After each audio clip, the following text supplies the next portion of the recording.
Manchester United fans think the FA Cup semi-final should be played away from Wembley as Tottenham will have a home advantage.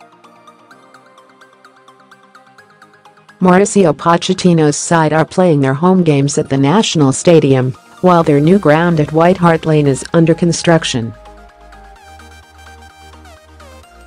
And Spurs defender Jan Vertonghen admits playing the semi against United there next month will give the London side a benefit.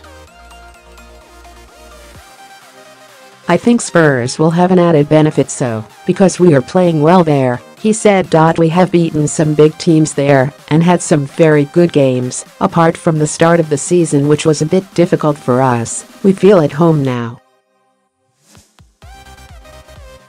It is a little advantage that we are used to playing at Wembley now." The new Wembley has hosted both semi-finals of the competition since 2008 as a neutral venue. While Spurs do have the advantage of having played more games there, the seating allocation will divide it equally as is normal for an FA Cup semi-final.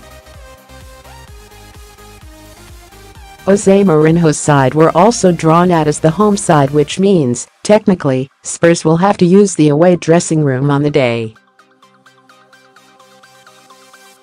But despite those differences to when United lost to Spurs there earlier in the season, some fans believe the Londoners' familiarity with the pitch and the stadium gives them an unfair edge, and that the game should be played at a truly neutral venue.